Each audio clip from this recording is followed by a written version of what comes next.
Muy buenas profesionales, ¿qué tal? Vamos con otro vídeo de Cataluña a petición del compañero Seidi Ahmed Faye, perdón si no lo pronuncio muy bien, que me dice, gracias por tu vídeo, porfa, si tienes examen de Cataluña del mes de julio de 2024.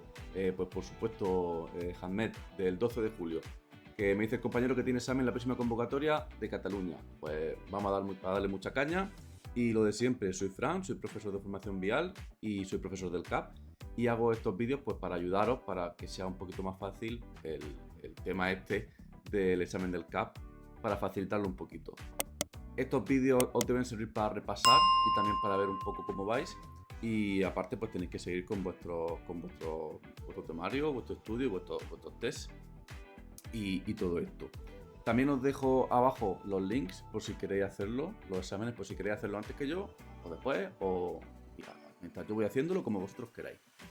Así que vamos al lío, como siempre. Primero hago el examen de mercancía, las 25 primeras preguntas. Luego hago las 25 preguntas de viajeros. Os dejo por aquí los tiempos, por si queréis saltar directamente a un examen o al otro. Y luego hago desde la pregunta 26 a la 100. Y así todos contentos. Tenéis la parte de mercancías, tenéis la parte de viajeros y tenéis la parte común, que es igual tanto en mercancías como en viajeros. Da igual que examen hagáis, que desde la pregunta 26 a la pregunta 100 son todas iguales. Así que vamos al lío. Primero, la parte de mercancía. Vamos a hacer esto un poquito más grande y vamos a ir viendo. Por aquí. Venga, parece que ha sido un examen fácil, o eso me han dicho. Vamos a ver. Cuando el conductor de un camión acelera en una pendiente ascendente, ¿qué ocurrirá con la mercancía? Y me dice A. Tenderá a desplazarse hacia el lateral del vehículo que soporte más peso. B. Tenderá a desplazarse en el mismo sentido de la marcha del vehículo. C. Tenderá a desplazarse en sentido opuesto a la marcha del vehículo. Y D. No tenderá a desplazarse hacia ninguna parte. Esto es más sencillo de lo que parece. Si tenemos un camión y subimos una pendiente, pues aquí dibujo yo un camión. Perfecto, ¿vale? Estas son las ruedas. Si vamos subiendo y aceleramos en pendiente ascendente, pues qué hará la carga? Pues lógicamente va a ser la C, porque se desplaza en sentido opuesto. Nuestra dirección es así, hacia arriba. Y la carga, cuando yo voy subiendo, pues se va hacia abajo. Y si fuera justo al revés, pues si voy hacia abajo, qué va a hacer la carga? Pues ir en la dirección, en la misma dirección que el vehículo. Si yo voy bajando, si mi vehículo va hacia abajo, pues la carga también iría hacia abajo, en el mismo sentido de la marcha del vehículo. Pregunta muy sencilla, pues si voy cuesta arriba, la carga va hacia atrás, y si voy cuesta abajo, pues hacia adelante. Venga, pregunta fácil. 2. En el ámbito del transporte de mercancías, la carretera es, en valores absolutos, la principal fuente de emisiones, ¿vale? Este tema de contaminación y todo esto. A. Anhídrico carbónico. B. Dióxido de carbono. C. Hidrógeno de carbono. D. Oxígeno carbónico. Pues lo único que nos puede sonar de aquí es el dióxido de carbono. El resto no es que no exista, pero se lo inventan. No tiene nada que ver con las emisiones que tienen los vehículos en carretera. Vale, la tercera. ¿Qué función, entre otras, tiene la suspensión de un camión? A. Permitir el empleo de compuestos más blandos que proporcionen una menor adherencia. Esta la descartamos porque dice menor adherencia. B. Controlar la generación de calor asociada a la deformación. Esta no tiene mucho sentido. ¿Cómo que controlar calor de deformación? No tiene sentido. C. Moderar la velocidad del vehículo. O D. Evitar que todas las imperfecciones del terreno se tramitan dentro del habitáculo. Muy sencilla. Dentro del habitáculo evitamos las imperfecciones del terreno. Eso es la suspensión. La suspensión de nuestros vehículos, que es una suspensión neumática. Otra pregunta muy sencilla. 4. Esta la respondo en todos los exámenes. ¿Cómo se denomina la masa que puede transportar un camión resultante de restar su tara de la masa máxima autorizada? O sea, sí, tenemos que tener en cuenta que existe la masa máxima autorizada, que me lo invento, vamos a decir que el camión tiene 40 toneladas de masa máxima autorizada. Y también existe la tara, por aquí, que nos lo dice tanto aquí, la tara, y la MMA, masa máxima autorizada. La tara es lo que pesa el vehículo sin carga con sus dispositivos y herramientas dispuestos para funcionar, para trabajar. Vamos a decir que pesa 18 toneladas. Y ¿Cuánta carga, cuánto peso puedo yo llevar? ¿Cómo se llama eso? Pues se llama carga útil, que sería el resultado de restar la tara de la MMA, que sería la carga útil, pues en este caso serían 22 toneladas. Otra pregunta que os debe resultar sencilla. Venga, 5. ¿A qué afecta la distribución incorrecta de la carga? A la fuerza termotenia lateral. Esto de cuando os pongan cosas tan raras, termotenia lateral y este rollo tan raro, o porcentaje de nitrógeno, esas no son. B, a la maniobrabilidad del vehículo. C, a la velocidad máxima conseguida. O D, que el porcentaje de nitrógeno eso no tiene sentido, ¿eso qué? Entonces, aquí no hay que darle tantas vueltas. Hay que poner la que es más lógica, la que es más correcta, que es que la distribución incorrecta afecta a la maniobrabilidad. No podemos irnos y pensar que va a afectar a que el vehículo pueda tener más velocidad o menos, porque si nos ponemos a darle muchas vueltas, pues puede tener hasta sentido, pero no, la más lógica. Si yo coloco más la carga en el vehículo, pues afecta mucho a cómo es esa maniobrabilidad. Otra pregunta sencilla. 6. ¿Se deben colocar las partes más pesadas de la carga debajo de las partes más ligeras? A, no. B, no, porque se incrementa el riesgo en las curvas. C, sí, porque se consigue mayor velocidad de crucero. O D, sí, porque hay menores probabilidades de que se produzca un vuelco. Además, es que tiene todo sentido del mundo. Si yo voy al supermercado y compro, yo qué sé, huevos, ¿vale? Estos son huevos. Y también compro paquetes de agua, ¿vale? Estos son cajas, paqueticos de agua. ¿Dónde voy a colocar los huevos? Pues los huevos se colocan encima del agua, porque el agua pesa más, es más pesado, los paquetes son más pesados. Y si pongo el agua encima de los huevos, pues rompo los huevos y no nos interesa, ¿no? Pues simplemente la parte más pesada va debajo de la parte más ligera. Esto es muy sencillo. O sea que sí, sí que se coloca porque hay menores probabilidades de vuelco y porque es más seguro. 7. Un factor que puede afectar a la estabilidad del vehículo es, otra vez, la fuerza de termotenia lateral. Nada, fuera.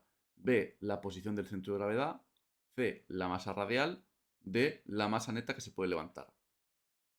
Aparte de que tiene sentido, en el CAP no hablamos nada de masas radiales o masa neta que se puede levantar. En el CAP no hablamos de esto y os tiene que sonar que es el centro de gravedad. Cuanto más elevo el centro de gravedad, más peligrosa es la conducción.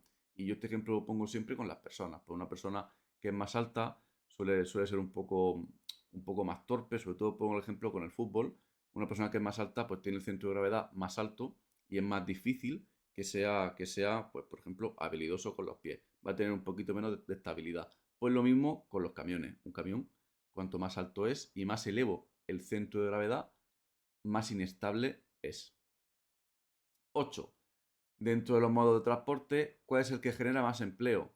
Y nosotros estamos haciendo el CAP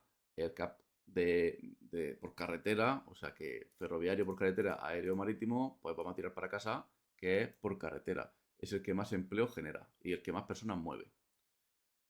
9. O sea, personas mueve en cuanto a trabajo, ¿vale? Que el avión mueve mucha gente. En cuanto a trabajo. 9. ¿Cuáles son las funciones propias del jefe de tráfico de una empresa de transporte de mercancías por carretera?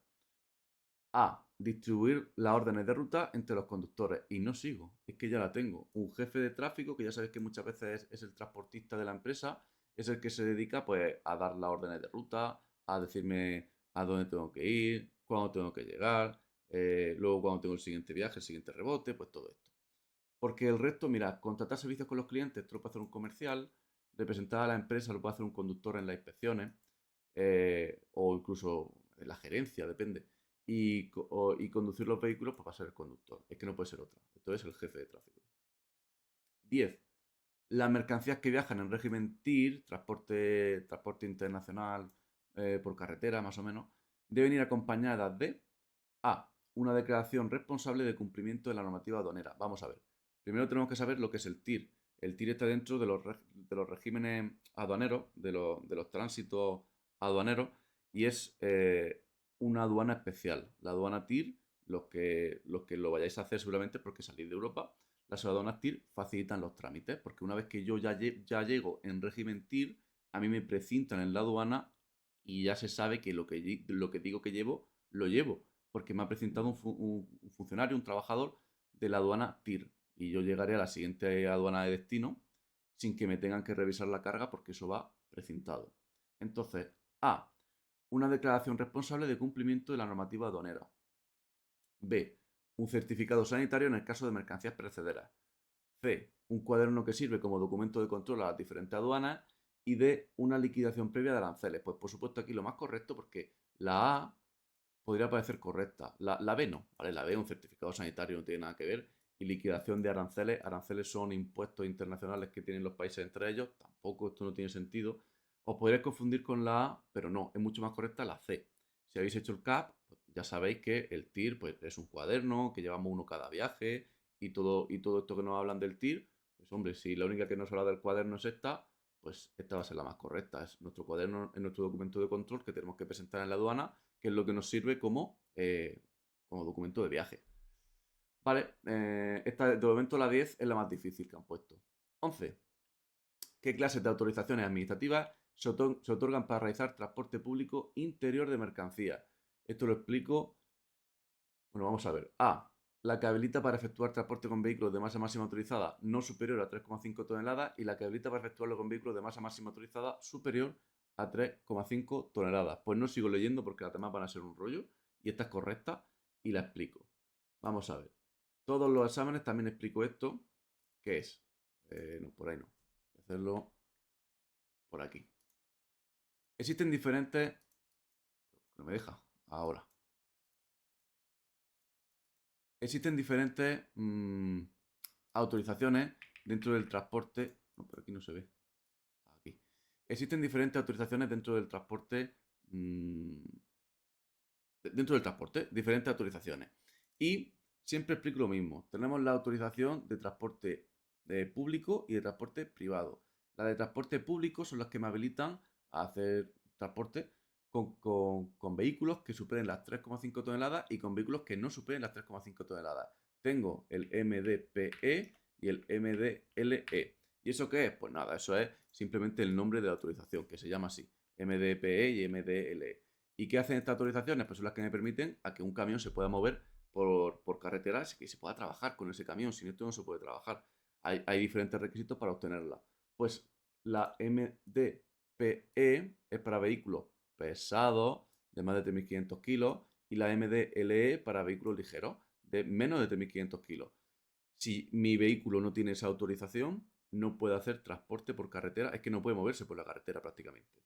Y luego, aparte de esto, tenemos la MPC, que son mercancías privadas complementarias, que no nos lo han preguntado porque nos preguntan por transporte público, pero esas son empresas que no se dedican al transporte público, al transporte por cuenta ajena. O sea, sé que la mercancía que lleva esa empresa es suya. Y es que hay muchas empresas que necesitan camiones, pero no para nadie, son para su uso privado. Y esos son MPC.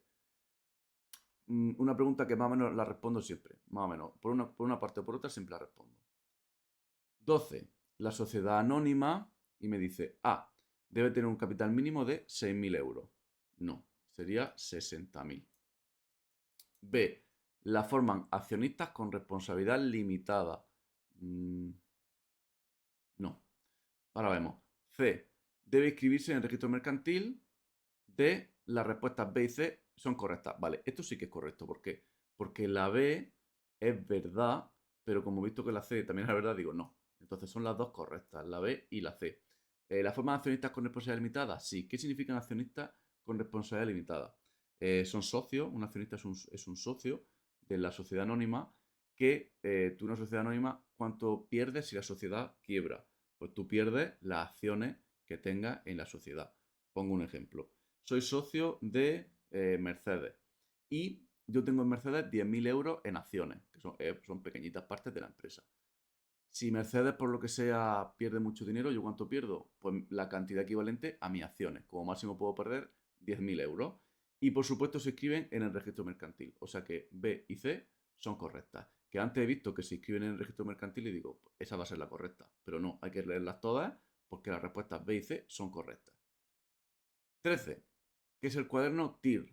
A. Es el documento que acompaña a la mercancía en los transportes efectuados en régimen TIR. Eh, pues ya puedo dejar de leer, sí.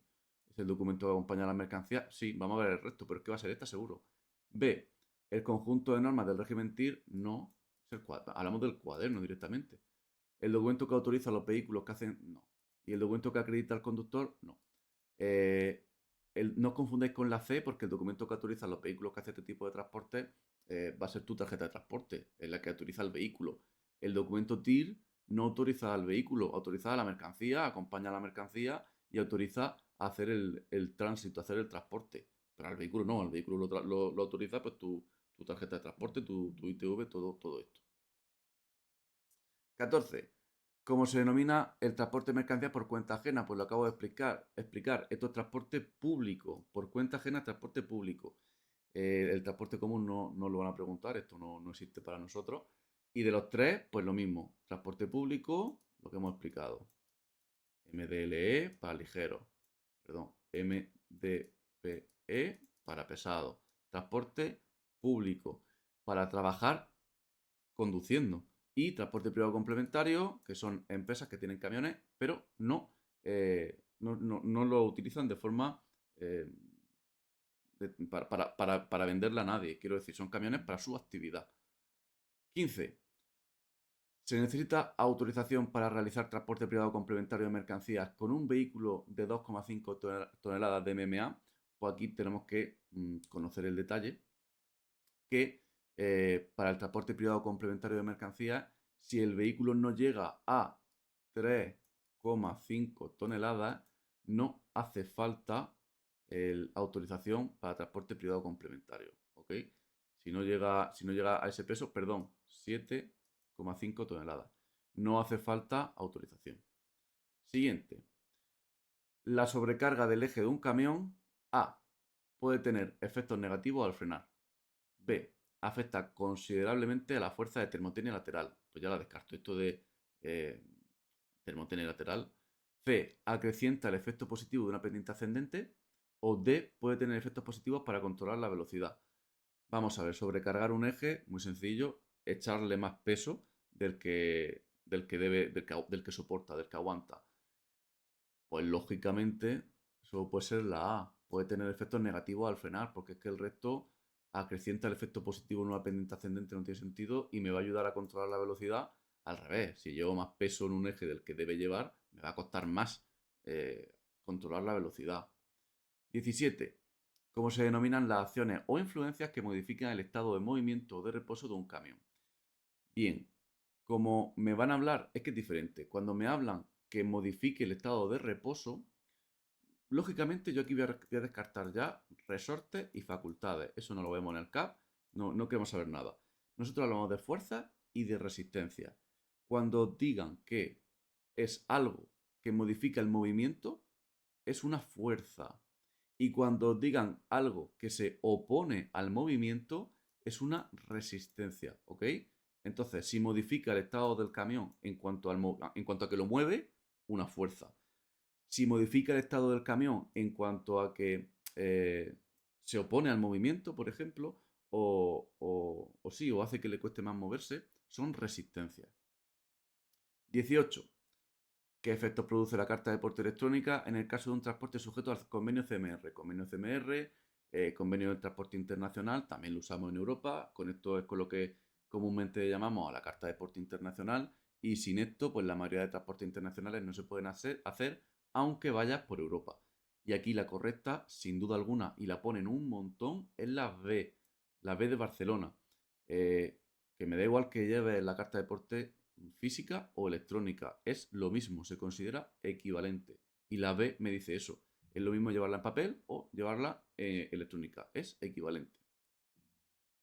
19. ¿Cuál de los siguientes transportes internacionales de mercancías entre países integrados en el sistema de autorizaciones CEM está liberalizado? Vale, ya subiré un vídeo sobre esto, a ver si puedo hacerlo pronto, porque este vídeo es un poco largo. Sobre el CEM, el TIR, el CMR, los tránsitos aduaneros y todo esto, que os suele costar un poquito más. Las preguntas que están poniendo, hay bastantes preguntas de transporte internacional y de autorizaciones que son un poco más feas, pero son preguntas que son las de siempre y que suelen ser, siempre cogen las más normalitas, son más o menos sencillas. Y me dice, dentro del CEM, ¿qué está liberalizado? Pues nos tenemos que saber las liberalizaciones. Algo liberalizado es que lo puedo hacer sin autorización específica. Y casi siempre son las mismas. Vamos a ir viendo, por ejemplo, la D ya la descarto. Todos los transportes de carne. O sea, si yo puedo hacer un transporte de carne sin autorización, pues no, voy a necesitarla. Luego me dice, los transportes, la C, por ejemplo, los transportes de carne en vehículos frigoríficos acondicionados de manera permanente para este fin. Eso lleva una autorización específica que se llama ATP y además es que no está liberalizado porque es demasiado amplio. Vamos a seguir viendo. Todos los transportes de animales vivos, tampoco. De hecho, eh, todos no. Tendríamos que irnos a la A, en la que los transportes de animales vivos en vehículos acondicionados de manera permanente para esa finalidad están exentos del CEM. Y eso simplemente es saberse las excepciones. ¿Ok? 20. La licencia comunitaria para transporte de mercancías es que, por cierto, vamos a hacer una cosa. Os voy a dejar un resumen abajo, os dejo un resumen abajo con todas las excepciones del CEM. Al final me parece son 8 o 9, pues os las dejo abajo en un resumen para que las tengáis. Y las excepciones son siempre casi siempre son las mismas, que tampoco cambian mucho. 20. La licencia comunitaria para transporte de mercancías es, pues, licencia. Otra pregunta de transporte internacional, una parte específica un poco complicada, por lo menos esta última parte. La licencia comunitaria es lo que utilizamos en Europa para hacer transporte internacional dentro de Europa. Entonces, me dice, es un documento que se otorga al transportista y que habilita a realizar transportes internacionales en la Unión Europea. Pues de momento esta es bastante correcta. B, un documento por el que un vehículo en concreto. No, el documento es para el transportista, no para el vehículo. C, un documento que habilita a un conductor, tampoco. Habilitaría a un conductor un documento de conductor extranjero, pero no esto. D, la homologación a nivel europeo para el transporte de mercancías peligrosas, tampoco. Además, eso es el ADR. O sea que la A, me preguntan lo que es la licencia comunitaria, pero bueno, me preguntan lo lógico, ¿qué es la licencia comunitaria? Pues lo que utilizamos en Europa para hacer transporte internacional. 21. Los certificados de origen que acompañan a las mercancías en el tráfico internacional. Y me dice, deben acreditar al país de origen de la mercancía. Sí, un certificado de origen es como esto que tenemos siempre con las marcas y por ejemplo, es un ejemplo a nivel de España, pero yo qué sé, el jamón, el aceite, la uva, una fresa, pues todo lleva su certificado de origen, de dónde es, si es de Huelva, si es de donde sea, va a tener su certificado de origen. ¿Y qué hace un certificado de origen? Pues acreditar el país de origen de la mercancía. Es que no tiene más. Porque no tiene nada que ver con la empresa ni se exigen para todas las mercancías. Simplemente eh, acreditan el país de origen del que viene esa mercancía. Y punto. 22. ¿Qué capacidad financiera se requiere acreditar para obtener una autorización de transporte público de mercancías? Pues voy directo. 9.000 euros el primer camión y 5.000 euros cada camión que quieran meter. Pues así, para tener una autorización de transporte público de mercancías, que esto es para hacer una empresa de transporte de mercancías, para tenerla yo tengo que acreditar que tengo 9.000 euros de crédito. 9.000 euros de crédito sería como que tú acreditas la disponibilidad de ese dinero. Normalmente se hace en el banco y el banco te hace un crédito que normalmente no lo toca. Que eso es como que el banco te dice que te acredita que tienes esos 9.000 euros para utilizarlos cuando tú quieras. Y por cada vehículo que metes a la autorización, pues 5.000 euros más. Esto tenéis que saberlo, son datos que tenéis que recordar. 23. ¿Con qué tipo de vehículo se puede efectuar transporte si se dispone de una autorización identificada registralmente con la clave MPC? Vale, la E no la he puesto antes, pero bueno, es lo mismo. MPC, pues mercancía privada complementaria. Vamos a verlo.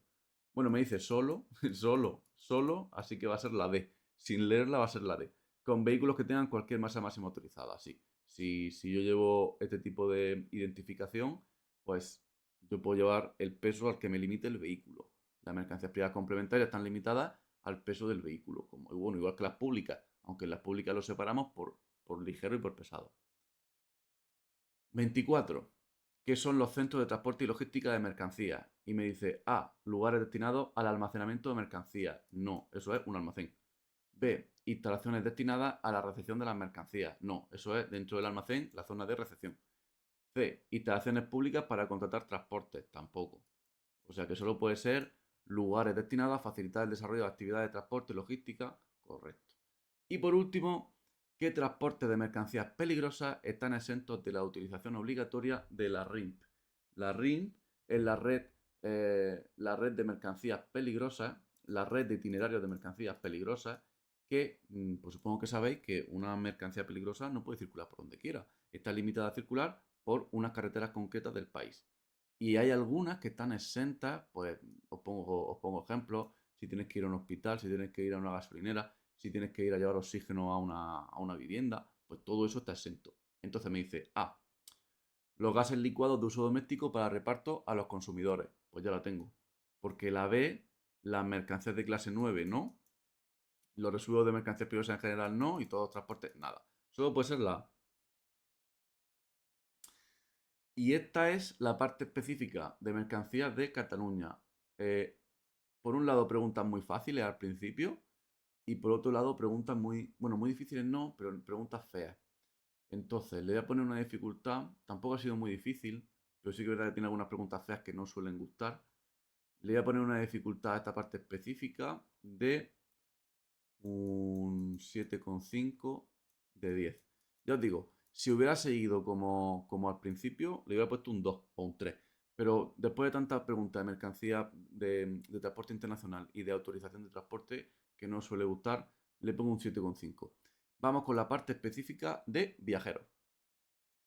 Venga, vamos con los viajeros, a ver qué tal. Yo siempre digo que la parte de viajeros suele ser un poco más sencilla que la parte de mercancía, que no tiene por qué ser verdad, ¿eh? Pero a veces suele ser así. Vamos a ver. Esto, a ver, así, así.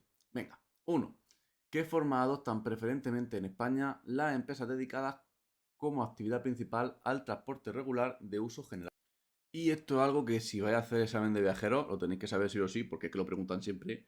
Y no saber esto en... Bueno, más que esta pregunta, que también, que esta pregunta hay que saberla, por supuesto. Más que esta pregunta, yo lo que digo que tenéis que saber sí o sí es lo que es el uso general, el uso especial, el uso público, privado. Algo de uso regular es que siempre hace lo mismo en tiempo y hora, ya lo sabéis los que estáis haciendo viajero. Algo de uso general es que se puede subir cualquier persona a ese vehículo. Si es un transporte, en vez de regular, si fuera discrecional, pues tiene un destino, un origen y un fin determinado, pero que cada día puede hacer cosas distintas. Y si fuera discrecional, por ejemplo, discrecional de uso especial, pues es un discrecional, por ejemplo, que contrata que no se puede subir todo el mundo, solo se puede subir quien lo contrate. Por ejemplo, un colegio contrata un autobús para un viaje de estudio, pues es un transporte discrecional de uso especial, porque es solo para la gente que esté inscrita en el viaje. ¿Ok? Pues vamos a ir viendo este, este tema de viajero, este examen de viajero. Y me dice que qué forma adoptan preferente en España las empresas dedicadas como actividad principal al transporte regular de uso general. Estos suelen ser empresas muy fuertes, porque transporte regular de uso general, ¿quién hace esto? Pues lo hacen empresas súper fuertes, lo hace Alsa, lo hacen empresas súper fuertes de cada zona de España. Entonces, transporte regular de uso general son el que está en las ciudades y el que está a nivel nacional, pues moviéndose por toda España en los autobuses. Va a ser algo bastante fuerte y lo van a hacer sociedades anónimas o limitadas. Al final nos están preguntando por empresas y las empresas que conocemos nosotros a nivel básico son empresas anónimas, sociedades anónimas y limitadas, porque lo demás, las cooperativas no van a hacer este trabajo, un autónomo tampoco va a ser imposible y sociedades de comercialización, eso en el CAP no se ve. O sea que básicamente lo hacen empresas. La número 2. Como norma general, ¿por dónde deben circular los vehículos? Ni me paro, por la derecha. Siguiente. ¿Cómo puede ser la habilitación o reserva de uno o varios carriles para la circulación de un carril BAO? BAO, ya sabéis, vehículo o carril destinado para vehículos de alta ocupación. Pues cómo debe ser esa habilitación. Y me dice siempre permanente, siempre temporal, siempre permanente y con horario fijo o de modo permanente o temporal y con horario fijo en función de... Mirad, un carril BAO, esa habilitación o reserva de los carriles, cuando se hace un carril de alta ocupación, siempre se hace de modo permanente, perdón, de modo permanente o temporal y con horario fijo o en función del estado de circulación. ¿Eso qué es? Pues que hay un carril vago y nosotros podemos abrirlo o ponerlo a ciertas horas porque pasan muchos vehículos o en ciertas temporadas del año, por lo mejor en verano porque hay más afluencia o al revés, en verano hay menos gente y lo quitamos. Pero también puedo ponerlo con horario fijo todo el año o eh, horario fijo en ciertos momentos del año o es que son muchas condiciones o en función del estado de la circulación. Pues dependiendo de cómo la fluidez que tenga esa carretera, habilito el carril vago o no. Yo te pongo un ejemplo, los que hayáis conocido por Alemania, yo pongo el ejemplo con las autobahn. En la autobahn puedes correr lo que quieras, dependiendo de la zona, por supuesto, y dependiendo del estado de la circulación. Cuando una carretera de autobahn se satura un poquito, ya te quitan la libertad de velocidad y te ponen en el 120. Entonces, pues, un carril vago, quedaos con eso, que puede ser permanente, temporal, el horario puede ser fijo o el horario puede ser dependiendo de cómo sea la fluidez, ¿vale? Vale todo. Carriles habilitados para vehículos de alta ocupación. 4. Las tarifas de los servicios públicos de transporte regular, pues ya os digo que no es libre. La tarifa es cuánto te tiene que cobrar el autobús de tu ciudad o de tu barrio por el viaje. ¿Te puede cobrar lo que quiera? No. De hecho, ellos tienen un intervalo. Pues me lo invento. Cuando se hace el contrato público, te dicen, pues yo voy a cobrar entre 1,50 a 2,80. Y no pueden cobrar ni más ni menos. Tienen que cobrar lo que está dentro de ese intervalo. Pues, por supuesto, no son libres las tarifas. Y me dice, B, las tarifas las fija el titular de la empresa que explote la línea regular, pero las tiene que comunicar a la administración. Tampoco, tú no eliges la tarifa. Tú, cuando haces el contrato y lo ganas, pues tú ya has dicho más o menos lo que ellos querían que pusieras. O sea, el ayuntamiento, pues, bueno, el ayuntamiento o la administración, la que dice, pues se puede cobrar me lo invento, entre 2 y 4 euros. O entre 1 euro y 4 euros. ¿Quién me ofrece mejores tarifas? Y entonces tú dentro de ese margen de precios, pues juegas. Sería la D. Vendrán determinadas en el correspondiente contrato de gestión de servicio público, que eso es por lo que se tira y afloja, que se hacen en las licitaciones de a ver quién paga esto, quién paga lo otro. 5. Cómo se otorgan los contratos de gestión de servicios públicos de transporte regular de uso general con ámbito estatal. Vaya rollo. Vale, contrato de gestión de servicio público, una licitación por la que la empresa tiene que presentar, sabes quién la gana, y va a ser de transporte regular en ámbito estatal, ámbito nacional, básicamente. Y me dice A, en régimen de libertad, y no sigo leyendo. B, en régimen de exclusividad. C, se otorgan simultáneamente a varias empresas. O D, los servicios regulares de uso general no se prestan mediante contrato de gestión.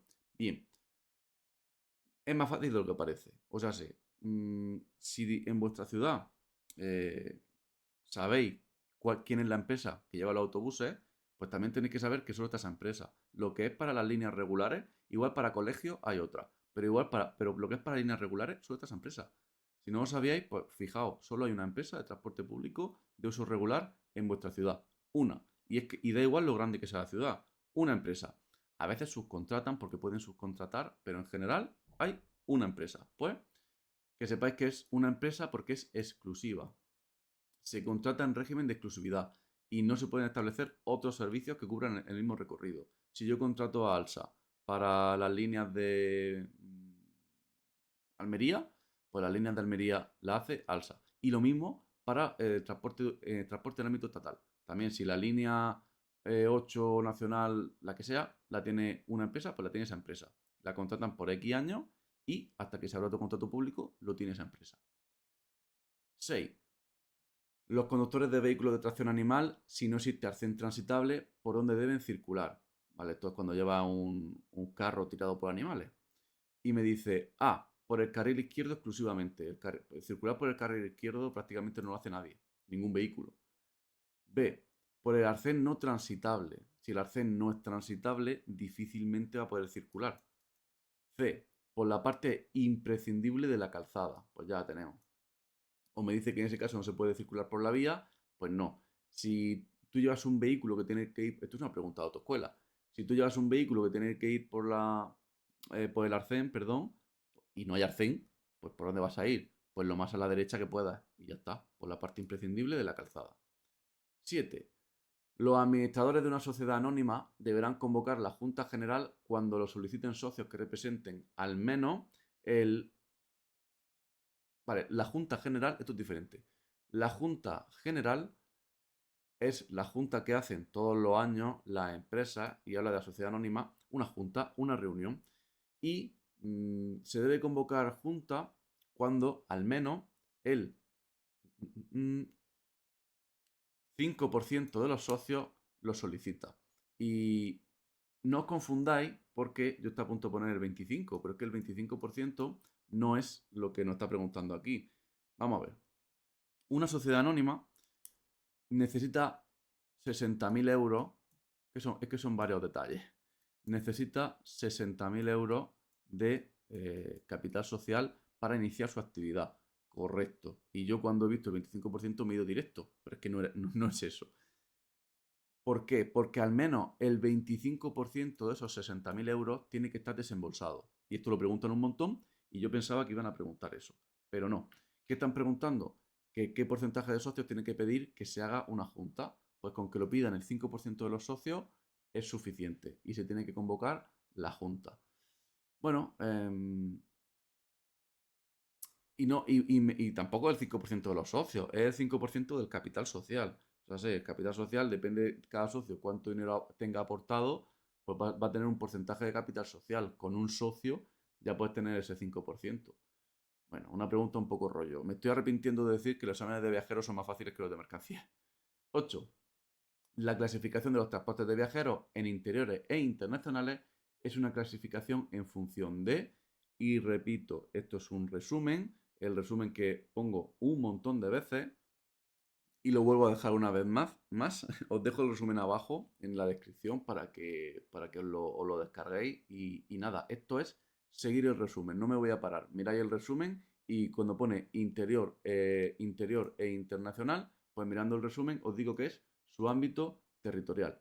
Y punto. No me paro más. Cuando eh, os pregunten por este tipo de cosas, tenéis que saberlo respecto al resumen. Esquema, ¿vale? 9. ¿Qué maniobra implica el abandono de una vía circular o de una rotonda? Pues tampoco me paro nada porque simplemente es una maniobra de cambio de dirección a la derecha. Pues si yo me voy de una glorieta, pues estoy cambiando de dirección a la derecha y punto. Es como si estuviera en un cruce, lo mismo. 10. ¿Cuál es la carga útil de un autobús que dispone de una MMA de 25.000 kilos y de una tara de 15.000? Pues esto también lo acabo de explicar en el examen de mercancías. Pues 25.000. La carga útil es muy fácil. Sí, 25.000 menos 15.000 y con una cuenta rápida muy sencilla, la carga útil es de 10.000 kilos. En ese autobús puedo llevar 10.000 kilos de carga, porque esto es la MMA y esto es la tara. 11. En los transportes internacionales amparados por los acuerdos ASOR e Interbus, ¿vale? Estos son acuerdos de transporte internacional de viajeros por carretera, debe anotarse en la hoja de ruta A. La relación de los viajeros menores de edad, pero no la de los mayores de edad. No. La de los menores de edad y la de los mayores de edad. Todos los viajeros tienen que estar en esta hoja. B. La relación de todos los viajeros. Pues ya está. Esta va a ser correcta. Porque la C me dice exclusivamente los viajeros que no tienen nacionalidad europea y otra que dice exclusivamente nada. Solo puede ser la B.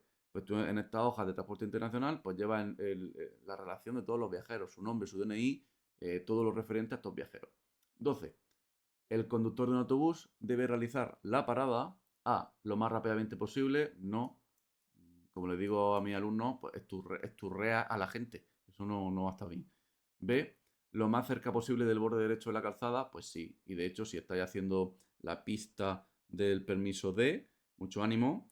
Ya sabéis que tenéis la aproximación a la calzada, que tenéis que dejar el autobús pues cerca cerca del arcén, cerca de la acera, perdón, y a una distancia determinada y todo esto. O sea que mucha suerte para los que hacéis el examen de pista, que el examen de pista del autobús, pues tiene su aquel. Simplemente eso, ¿vale? Conductor de autobús realiza la parada lo más cerca posible del borde derecho.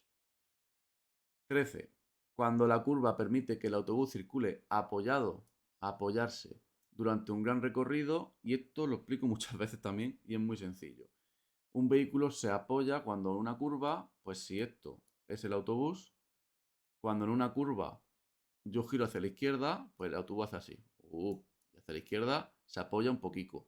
Y si giro hacia la derecha, pues el autobús, y hacia la derecha, pues se va un poco la carrocería hacia la derecha. Pues eso es apoyarse, que la carrocería recae, el peso recae sobre un lado, sobre el lado derecho o sobre el lado izquierdo. Entonces, si apoyas un lado durante un gran recorrido, es un apoyo largo. Es que es muy fácil. Si lo apoyas en un corto recorrido, es un apoyo corto.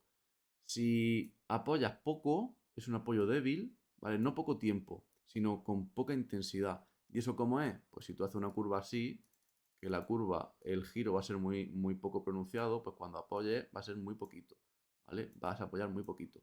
En cambio, si la curva es una curva muy cerrada, pues cuando pases por aquí vas a apoyar la carrocería muchísimo. Eso sería un apoyo fuerte. Esto es muy fácil, ¿vale? Apoyo largo, corto, débil y fuerte, no tiene más. Y cambios de apoyo, pues si la curva va a la izquierda y luego hay una curva a la derecha, pues la carrocería va cambiando de apoyo. Y si ese cambio de apoyo es lento, pues es lento. Y si es rápido, pues es rápido. No tiene más. 14. El incremento del número de marchas de un autobús. A. Facilita el cambio con una disminución de par. No. El par puede como mucho aumentar. No, tampoco. No, no tiene sentido. B. Empeora el cambio, pues es más complicado. No. Que tenga más marcha no quiere decir que sea más complicado. Quiere decir que se puede conducir mejor. C. Facilita el cambio con un incremento de par. Esto sí. Esto sí. Facilita el cambio y el par aumenta, no disminuye. El par aumenta. 15. Si la trayectoria real es una curva de menor radio que la que se pretende describir, el autobús se encuentra en sobreviraje. Y esto se explica muy fácil. El sobreviraje es cuando yo voy. Tenéis un vídeo en el que explico sobreviraje y subviraje. Os lo dejo abajo también. Os lo dejo en la descripción para no enrollarme yo ahora aquí explicando lo que es sobreviraje y subviraje. Os voy a dejar el vídeo abajo en la descripción porque esto hace falta un tiempo para entenderlo y para explicarlo. Y para no enrollarme, yo os digo que si la trayectoria real de la curva es de menor radio que la que tú estás describiendo, tú estás haciendo una curva con mucho radio y te vas a salir por dentro. Vas a hacer un sobreviraje. Esto lo ponen en casi todos los exámenes, sobreviraje, subviraje y luego el tema del cabeceo, que es transversal, el balanceo, que es longitudinal. Pues todo esto, ¿vale? Lo tenéis en el vídeo que os dejo abajo en la descripción del círculo de Cam, del sobreviraje, para no enrollarme aquí, simplemente. Si no tenéis claro, si no lo tenéis claro, y al vídeo que os va a resolver todas estas dudas. 16. ¿Qué repercusión tiene el hecho de que exista una mínima transferencia de masas de los ejes traseros a los delanteros del autobús en el momento de la frenada? Pues nada, esto es bueno, simplemente. Me dice C, el aprovechamiento del agarre de todas las ruedas. Y, atento, si estás despistado, vuelve. Hola, vuelve aquí conmigo, porque aquí falláis un montón de preguntas. Mira, no es lo mismo la transferencia, esto es un vehículo, ¿vale? Me da igual, un autobús. No es lo mismo la transferencia de masa que lo que tiene que recaer sobre un eje que el porcentaje de frenada. Es diferente. Entonces, esto es una rueda, esto es otra rueda, así.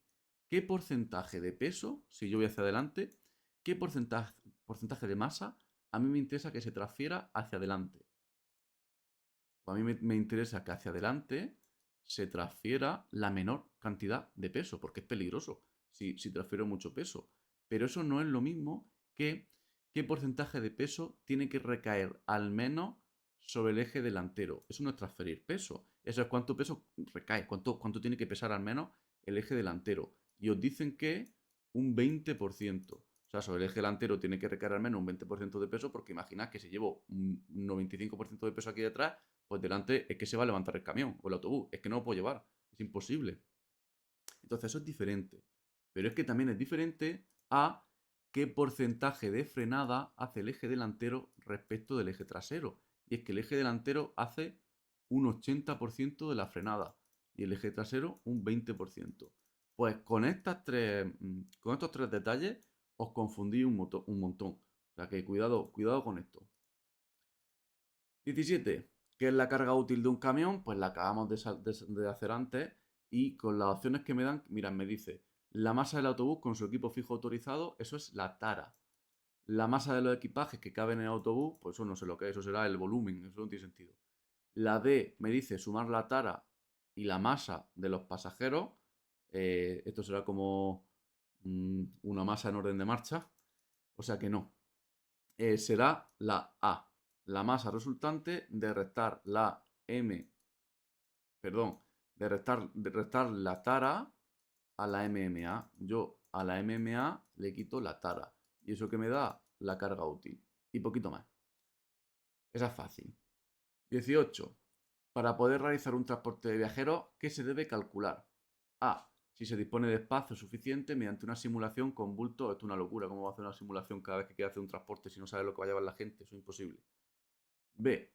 El peso indeterminado de los viajeros. No, esto tampoco. Esto tampoco se calcula. Se hace una media y ya está. C. La cantidad de personas que se pueden transportar. Esto sí, para el transporte de viajeros que calculas, pues la cantidad de personas que puedes llevar y punto. Si lleva 50 plazas, pues 50 personas. 19. ¿Cuál es la cualidad más importante para una empresa de transporte de viajeros en autobús a la hora de contratar a un conductor?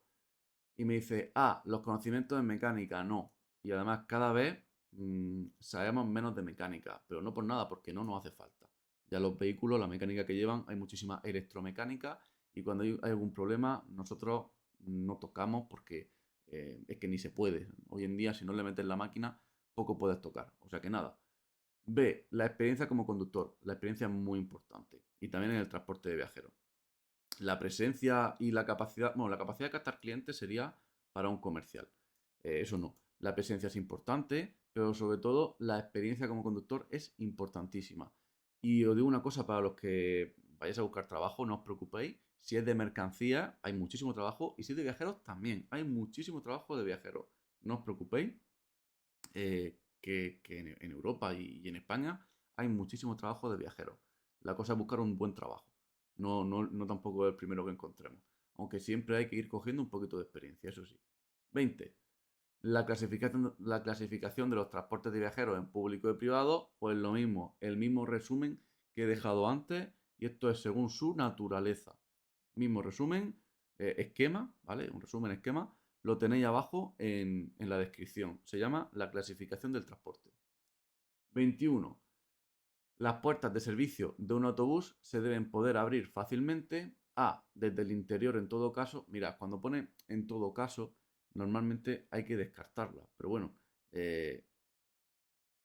Desde el exterior en todo caso. C. Desde el exterior cuando se encuentre parado. O D. Las respuestas A y C son correctas. Pues en este caso no vamos a descartarla, pero no la descartamos porque incluye más cosas, como es la C, que también la incluye. Las puertas del autobús se abren desde dentro y desde fuera. Desde fuera cuando está parado y desde dentro, aunque pone en todo caso, ¿vale? Pero desde dentro en todo caso. 22. En un autocar, los pasajeros con más de 3 años de edad y talla inferior a 135 centímetros a 1,35 metros usarán cinturón de seguridad u otro dispositivo de retención. Y me dice, siempre que los lleven instalado en el vehículo, no, no, porque si tú llevas un cinturón que no es adecuado para esa talla y para ese peso, no lo puede utilizar. Entonces va a ser siempre que sean adecuados para su talla y su peso. Es mucho más correcto a que siempre se tenga que poner un crío el cinturón, si no puede, si no le llega, si por talla y peso no puede llevarlo, no se le puede poner. 23. ¿Qué conducta de los viajeros de un transporte en autobús está prohibida? Y me dice, A. Abandonar el vehículo fuera de las paradas establecidas. Pues esto no se puede hacer. B. Entrar en el vehículo por un lugar distinto de los destinados para ello. Por el autobús, si entras por el techo, pues va a estar un poco raro. O sea que va a ser la D. Todas son correctas. Sí, todas son correctas. Entrar al vehículo cuando el conductor te dice que está lleno, que está completo, todas son correctas. Está fácil. 24. Durante la realización de una parada de un transporte escolar, me dice, se vigilará que los menores desciendan en orden y en cada parada y partiremos sin más cuidado. No, esto de sin más cuidado descarta la respuesta.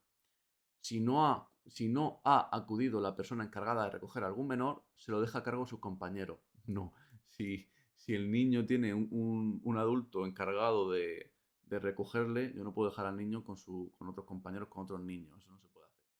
C. Si no ha acudido la persona encargada de recoger a algún menor, se lo deja a cargo de alguna persona, de alguna persona mayor de edad que se encuentre en la zona. No, no puedo dejar al niño con cualquier persona.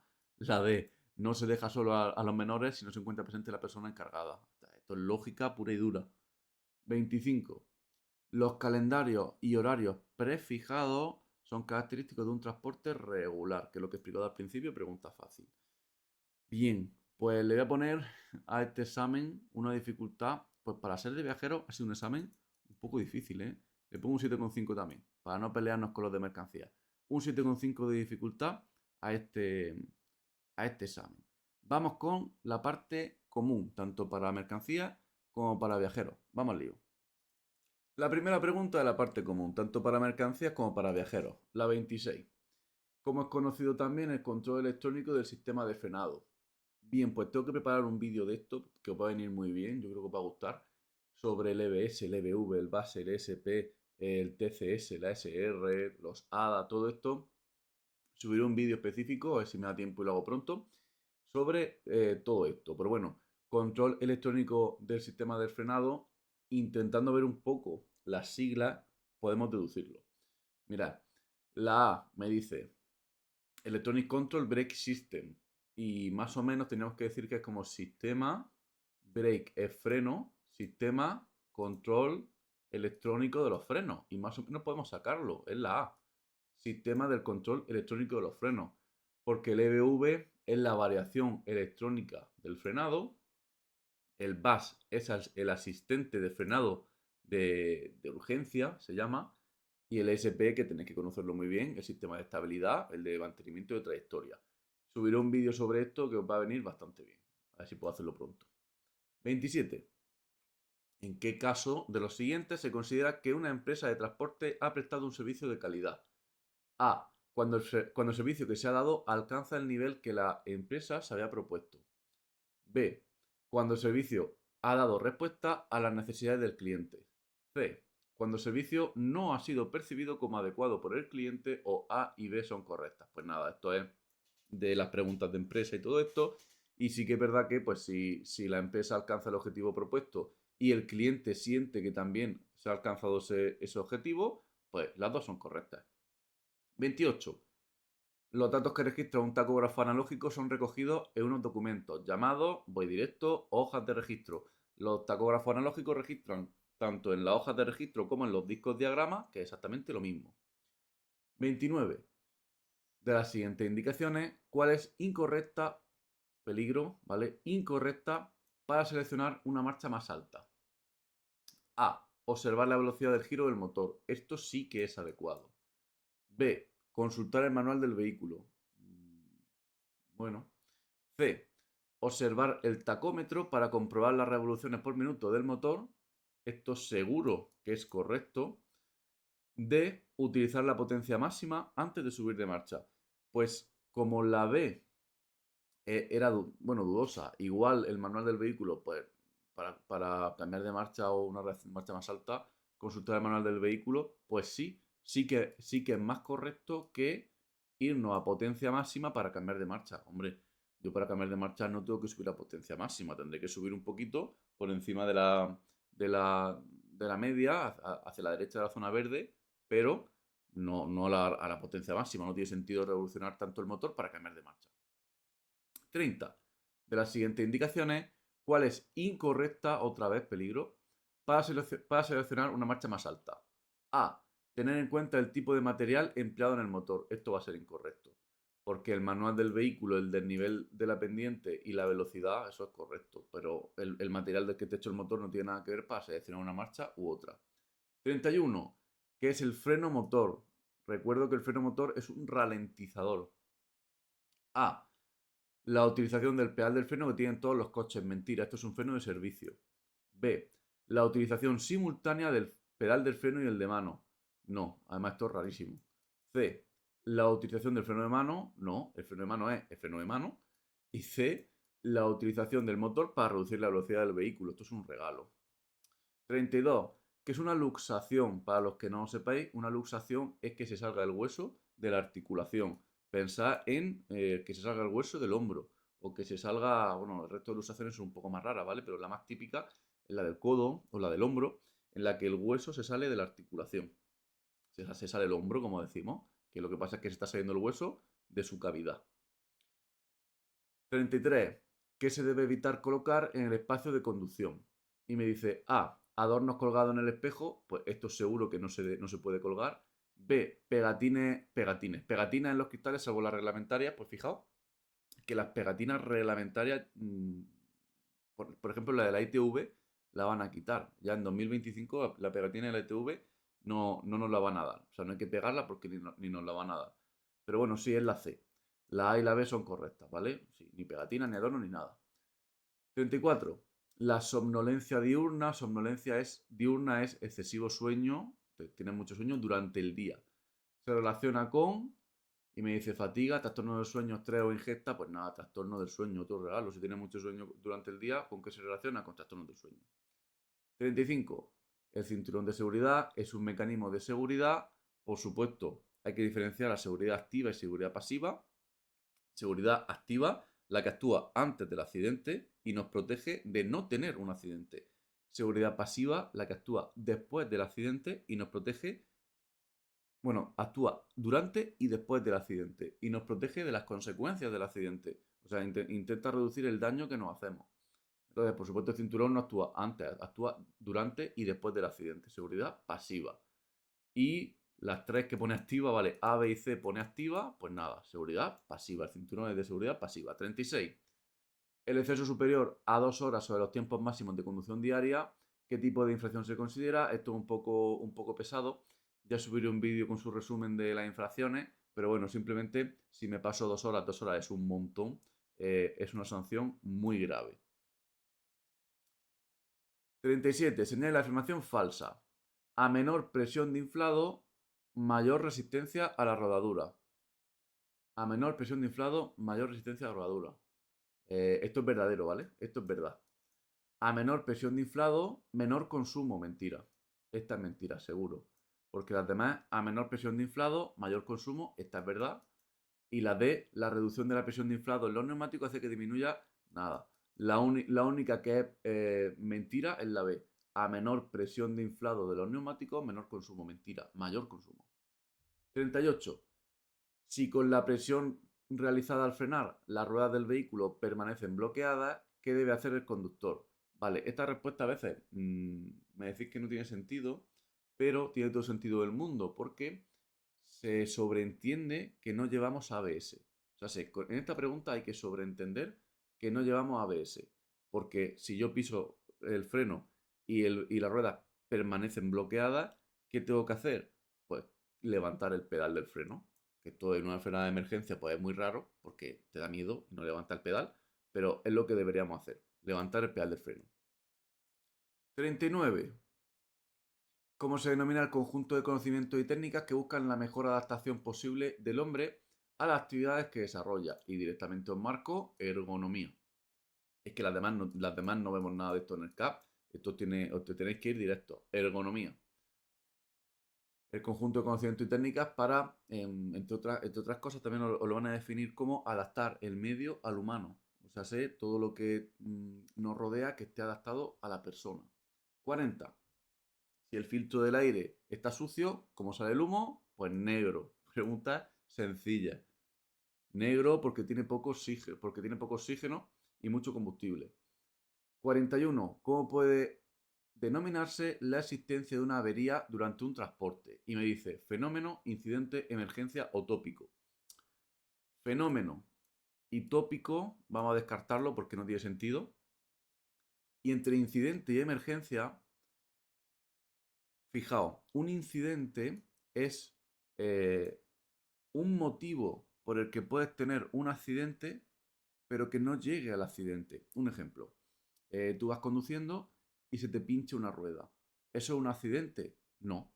Pero si por culpa de que se te pincha la rueda, tienes un accidente porque te sales de la carretera y te golpeas contra algo de externo o interno de la vía, pues eso es un accidente, provocado por el incidente de la rueda. Otro ejemplo. Tienes sueño y te duermes un segundo y te sales de la carretera. Eso es un incidente. Te sales de la carretera, me refiero, te sales del carril hacia el arcén, por ejemplo, y te despiertas con las bandas sonoras. Eso es un incidente. Pero si te golpeas contra algo y ya hay un peligro, ya hay un contacto de tu vehículo contra cualquier parte de la carretera, eso es un accidente. Entonces, la existencia de una avería mecánica es un incidente. No llega a accidente si no tienes un golpe como tal. Vale, 42. ¿Es aconsejable al circular pegarse al vehículo que nos precede? Pues no tiene sentido, no, porque tenemos que dejar margen de reacción ante una reducción brusca de la velocidad de quien nos precede. O sea, no tiene sentido pegarte ni al vehículo que tienes delante ni al vehículo que tienes detrás, es que no tiene ningún sentido. Hay que dejar espacio porque si no, no hay reacción, si hay que frenar o esquivar o lo que sea. Otra sencilla. El par motor se mide en.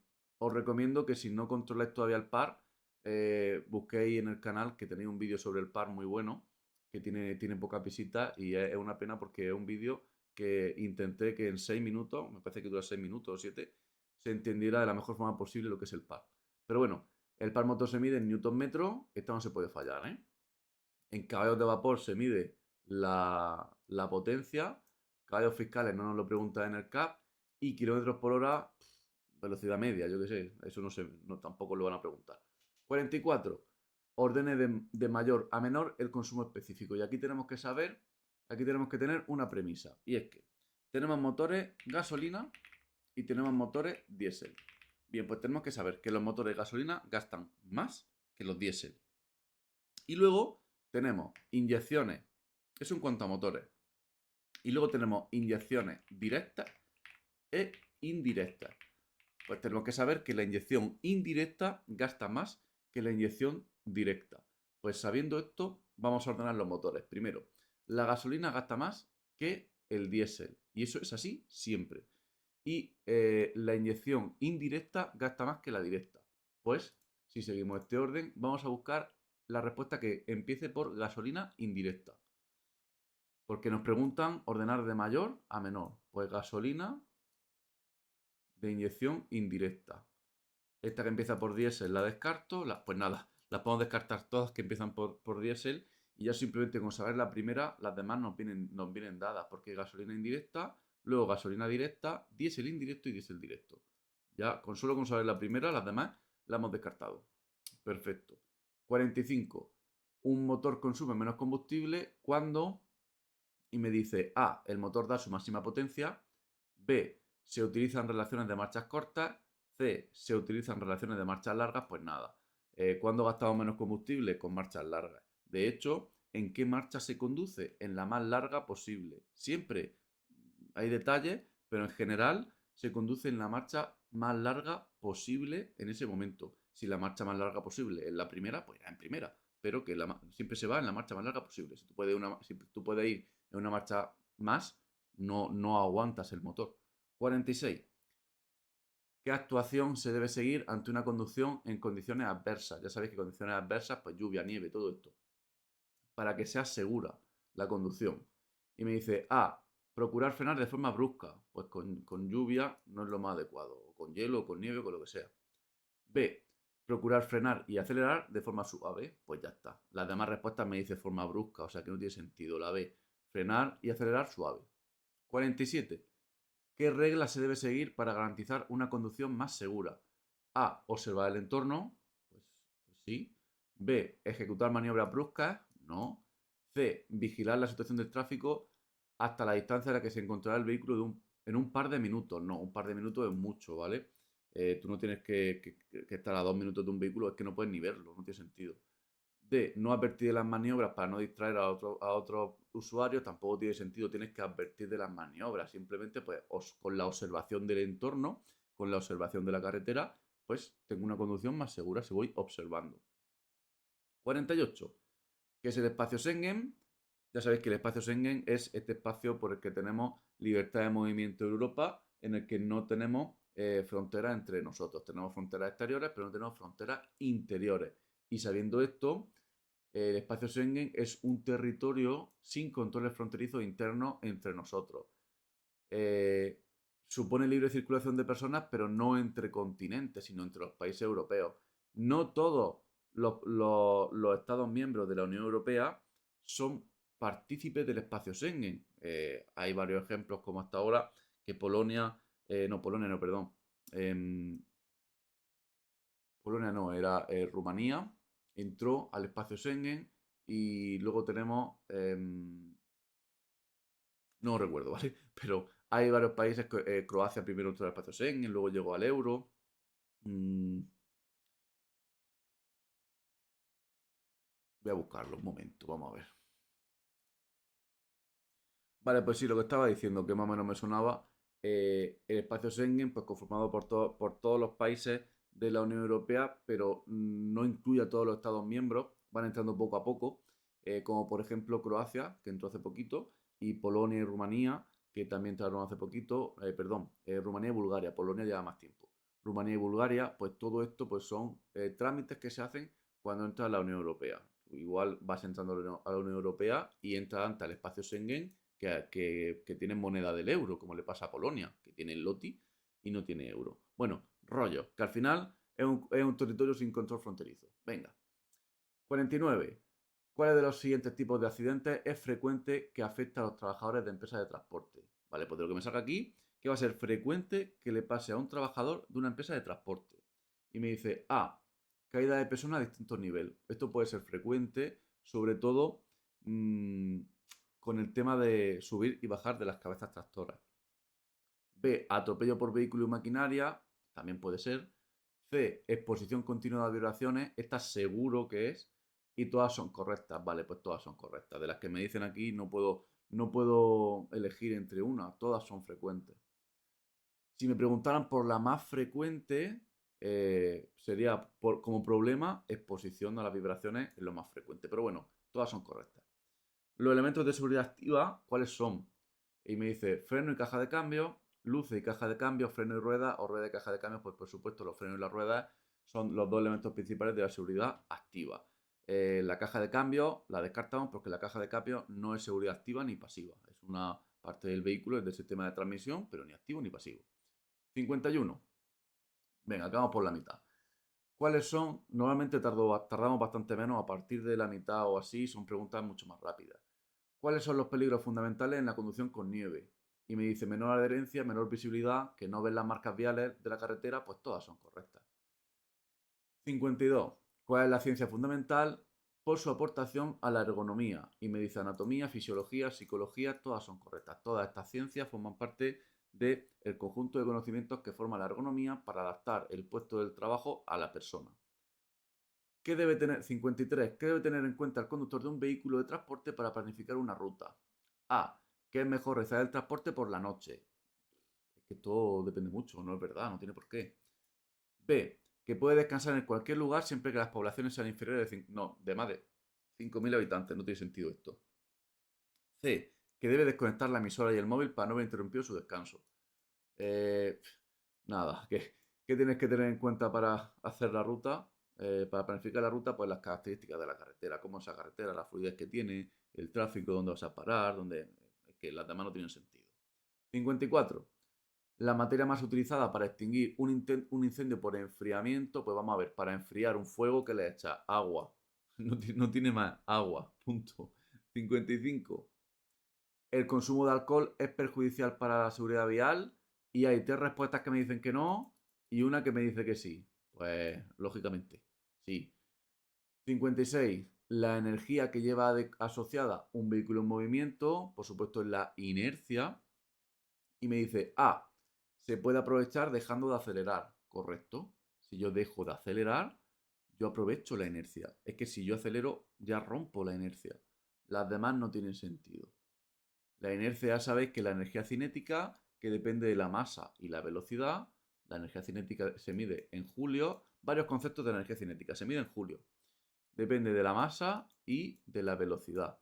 Y la fórmula sería la mitad de la masa por el cuadrado de la velocidad. Estos son los conceptos que tenéis que saber de la energía cinética.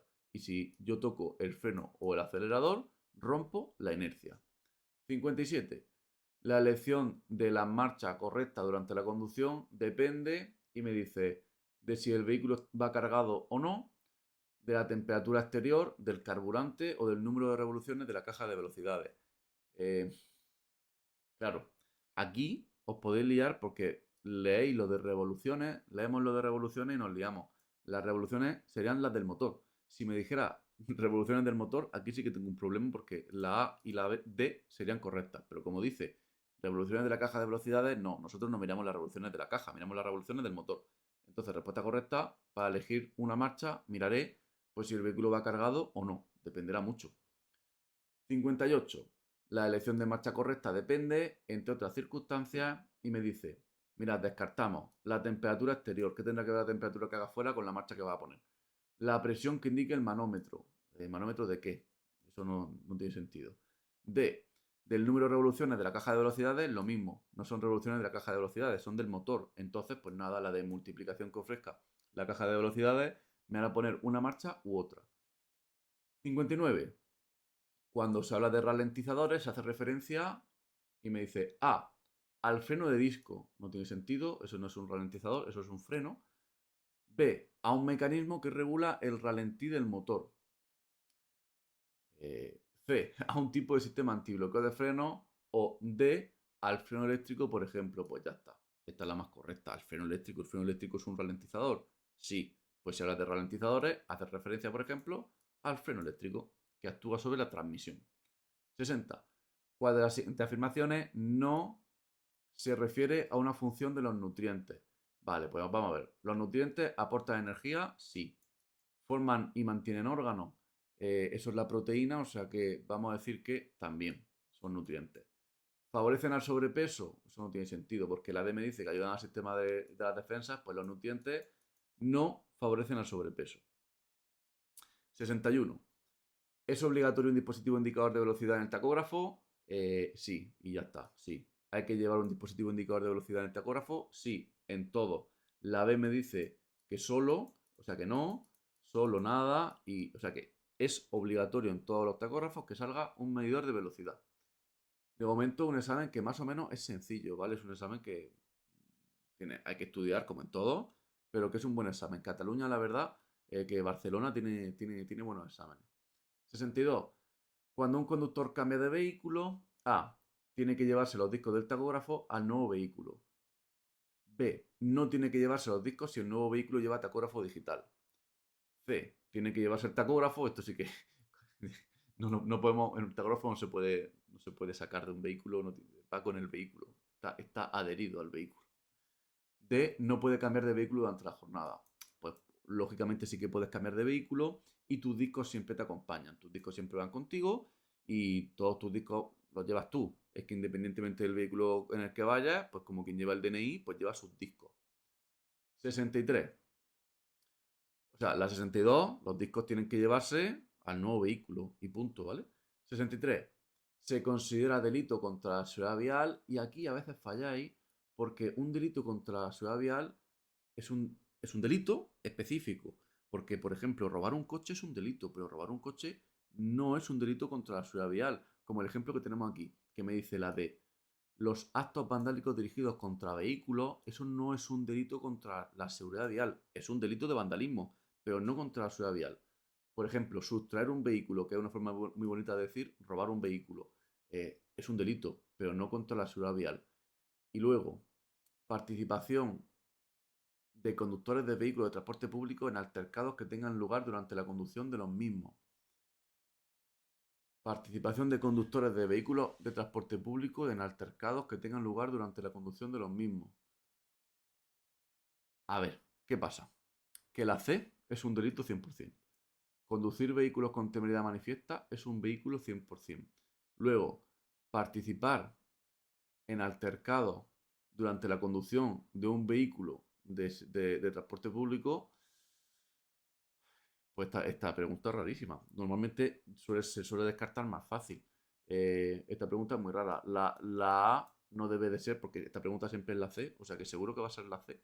Pero la A, pues vamos a descartarla porque no siempre será un delito. Pero bueno, esta pregunta no me gusta mucho, es un poco rara, pero seguro que es la C, porque conducir un vehículo con temeridad manifiesta es un delito contra la seguridad vial. La A será un delito, pero no será contra la seguridad vial, será contra lo que tenga que ser. Pero contra la seguridad vial no, porque la C seguro que sí. 64. ¿Qué circunstancia de las siguientes no será motivo de inmovilización de un vehículo en una inspección de transporte en carretera? Vale, a mí durante una inspección de transporte en carretera, la Guardia Civil me puede inmovilizar pues cuando hay algún motivo irregular por el cual yo no me puedo ir hasta que se regularice ese motivo, hasta que aquí hay que o tú tienes que hacer un descanso o tienes que descargar o te sobra carga o hay algún papel que no lleva, algo está pasando aquí por lo que tú no te puedes ir. Y me dice, la falta de uniformidad del conductor. Hombre, estamos buscando cuál no es el motivo. Pues porque yo no lleve un uniforme, a ti no te importa y además no es una sanción y además no me vas a inmovilizar por eso. O sea que es la A. Porque por exceso de peso grave o muy grave sí que te inmovilizan, por exceso en tiempos de conducción también y por reducción de los descansos también te inmovilizan para que termines tu descanso. 65. Reducir la velocidad media de circulación, ¿qué ventajas presenta? Y la A seguro que es correcta, porque me dice menos consumo, menos contaminación ambiental y menos contaminación acústica. Los vehículos, si van más lentos, pues gastan menos, contaminan menos y hacen menos ruido. O sea que sí. 66. ¿Cuál es el accidente laboral más frecuente? Ya haré un resumen sobre esto. Que se suele producir en la actividad del transporte como consecuencia de la existencia de placas de hielo. Hombre, pues supongo que será que te resbalas, ¿no? Y si te resbalas es que te caes al mismo nivel, simplemente. Si entra a un frigo que tiene placas de hielo, pues te puedes resbalar y que te resbales es una caída al mismo nivel, sin más. 67. Misma pregunta, pero ¿cuál es el accidente laboral más frecuente que se produce como consecuencia de un mal mantenimiento de la amortiguación del vehículo? Vale, si el vehículo está mal amortiguado, ¿qué va a pasar? Y me dice caída al mismo nivel, atropello, exposición a vibraciones o caída al mismo nivel, distinto nivel y mismo nivel. Pues nada, exposición continua a vibraciones.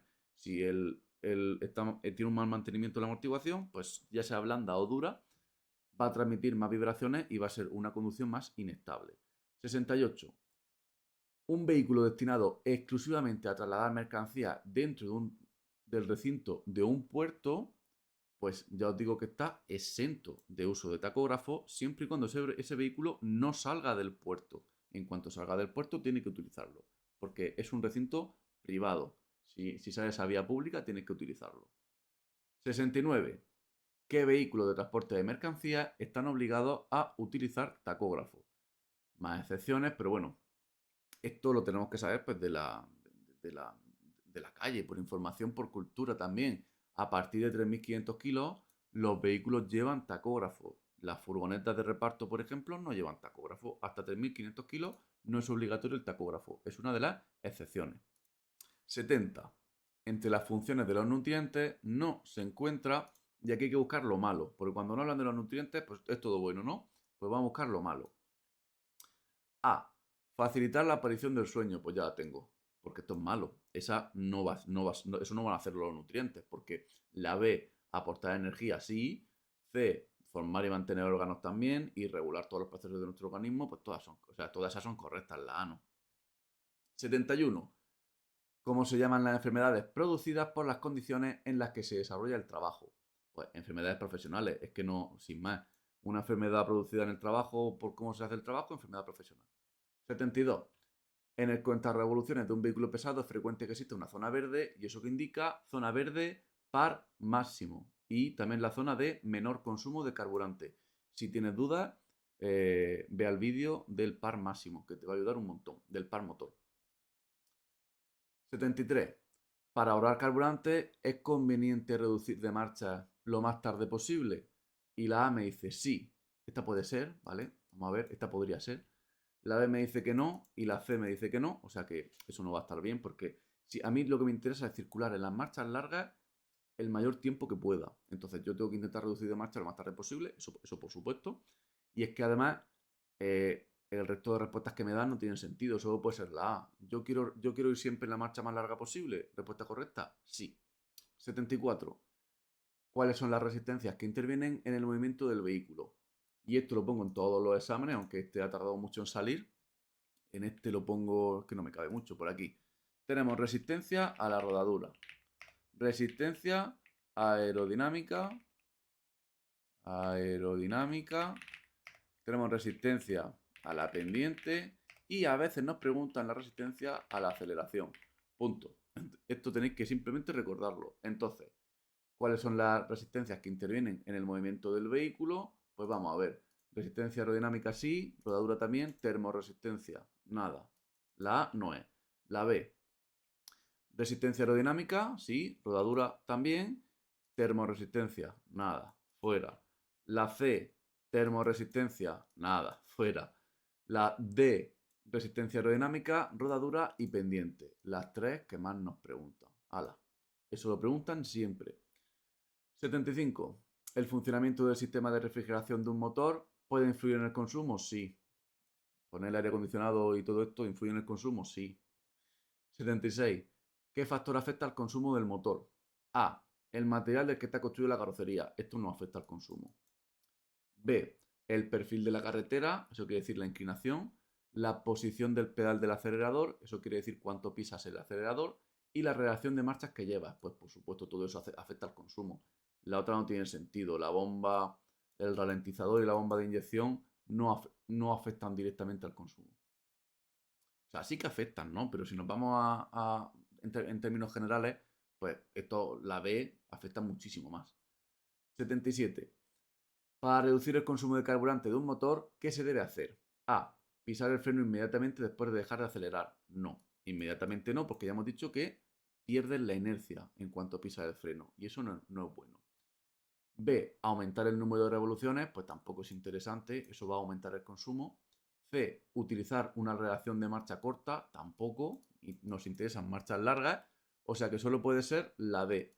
Evitar los acelerones y los frenazos, porque eso gasta combustible y rompe la inercia. Un montón de preguntas. Recuerdo que el último examen de Cataluña en mayo tuvo muchísimas preguntas de consumo de combustible y este también. Son buenas preguntas para probar, muy buenas preguntas.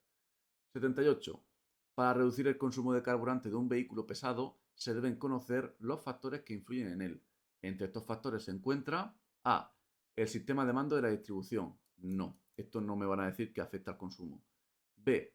El perfil de la carretera, el número de revoluciones del motor y las marchas. Esta pregunta es idéntica a la anterior.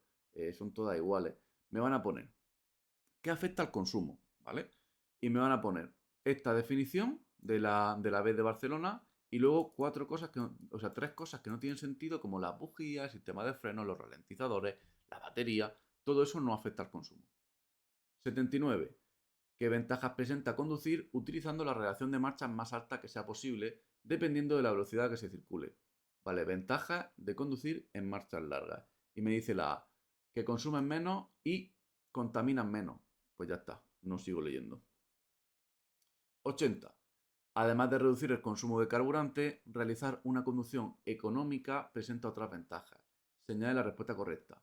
A. Se prolongan los plazos para pasar la inspección de ITV. El plazo de la ITV no se puede prolongar. Que tú consumas menos y mantengas bien tu coche no quiere decir que no tengas que pasar la ITV como todo el mundo. B. Disminuye el coeficiente aerodinámico. No puedes disminuir el coeficiente aerodinámico porque eso es la forma que tiene tu coche y no puedes cambiar la forma. Hombre, sí puedes, pero haciéndole un mantenimiento básico no. Y tampoco no se puede modificar el coche así como así. Hay que hacer una inspección técnica extraordinaria. C. Evita tener que comprobar el nivel del líquido refrigerante. Pues no, solo puede ser la D. Reduce el desgaste mecánico a hacer un buen mantenimiento. 81. Conducir utilizando la relación de marcha más alta que sea posible, dependiendo de la velocidad que circules, tienen como ventaja, pues va a ser algo bueno. Aumentar el coeficiente aerodinámico no puedes cambiar el coeficiente aerodinámico, esa es la forma de tu coche. B, un menor consumo de carburante, pues ya está, que consumen menos. Eso es un regalo. 82. Otra pregunta igual. ¿Qué ventaja tiene reducir la velocidad media de circulación? La A. Reducir la frecuencia de inspección técnica. No puedes modificar esa frecuencia. B. Menor consumo y contaminación acústica. Oye, pero esta pregunta es la misma, ¿no? Que la de antes. Es la misma. Bueno, mejor. Sin más. Si no es la misma, es muy parecida. Sí, si vas más lento, consumes menos y contaminas menos. acústicamente y medioambientalmente. Acústicamente significa ruido. 83. El exceso de alcohol en sangre incide en la conducción. Porque, vale, esta pregunta es buena. Me dice A, disminuye la capacidad de reacción. B, aumenta la función sensorial. C, aumenta la seguridad en el conductor. D, aumenta la atención. Vamos a obviar que no aumenta la atención, eso es lógico. Pero aquí muchas veces tenéis dudas con lo que responder. Y se responde bastante fácil. ¿Por qué? El exceso de alcohol en sangre incide en la conducción, pero porque aumenta la seguridad. Sí que es verdad que yo me siento más seguro, pero esta pregunta no se refiere a que tú te sientas más seguro o no. No, no es que tú te sientas, es que el conductor conduzca de forma más segura, ¿vale? Aquí no te dice que tú te sientas seguro. Entonces, ¿aumenta la seguridad en el conductor? No, el conductor es más inseguro, aunque él se sienta seguro, ¿vale? Tenéis que entenderlo así. Luego la B, aumenta las funciones sensoriales. Funciones sensoriales vamos a entender como que aumenta la vista, aumenta el olfato, aumenta, yo qué sé, lo que es las capacidades humanas, ¿no? Pues tampoco, las reduce, de hecho, reduce las capacidades humanas. Por lo tanto, disminuye la capacidad de reacción. Y a veces me decís, pero ¿cómo va a disminuir la capacidad de reacción si eso es bueno? No, lo bueno es reducir el tiempo de reacción. Porque si tú reaccionas en un segundo y de un segundo pasa a 0,5 segundos, tú reduces el tiempo de reacción. Eso sí es bueno, pero eso no es reducir la capacidad de reacción. Porque si tú reduces la capacidad con la que reacciona, en vez de reaccionar en un segundo, reacciona en 2 segundos. Porque reduces la capacidad que tú tienes. Es diferente, ¿vale? Reducir el tiempo a la capacidad. Venga, 84. ¿Cuál de las siguientes enfermedades no está reconocida como enfermedad profesional del transporte? Y os digo que la sordera está reconocida como enfermedad del transporte, la parálisis facial eh, no, esta no está reconocida porque las demás sí. Mira, parálisis del nervio radial, esa está reconocida en el transporte y cualquier enfermedad vinculada con el transporte y por cualquier producto que te pueda caer también. Entonces la parálisis facial no está reconocida en el sector del transporte, porque no tiene nada que ver. 85. ¿Qué datos registra obligatoriamente un tacógrafo digital? Y me dice A, el consumo medio, eso no lo registra el tacógrafo.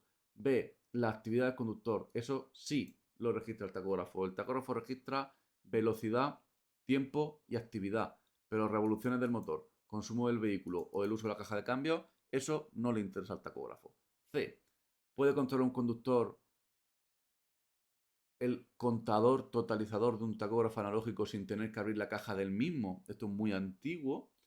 Vamos a ver, ¿puede controlar un conductor el contador totalizador de un tacógrafo analógico sin tener que abrir la caja del mismo? Vale. Yo creo que se refiere a los tacógrafos que venían ya con los medidores en los que tú podías ver, aunque fuera analógico, en los que tú podías ver, que esto es a partir del de primera generación antiguo, en el que tú ya podías ver pues la totalización esta que me dice del tiempo y todo esto. O sea que sí se puede, porque lo de no nunca no tiene sentido. Para vehículos de 2002 tampoco tiene sentido porque fue a partir de 2006 estos tacógrafos. Perdón, 2006 no, pero que el 2002 no tiene sentido. 2006 tacógrafo digital. Y la D me dice solo, o sea que tampoco tiene sentido. O sea, se puede controlar lo que lleva en el tacógrafo analógico sin abrir la caja. Depende del tacógrafo, pero entendiendo que el contexto de la pregunta, pues sí, sí que se puede. 87. Además, se pueden ver velocidad, se puede ver tiempo y se puede ver kilómetros. Aunque el tacógrafo sea antiguo, se puede ver sin abrir la caja. 87.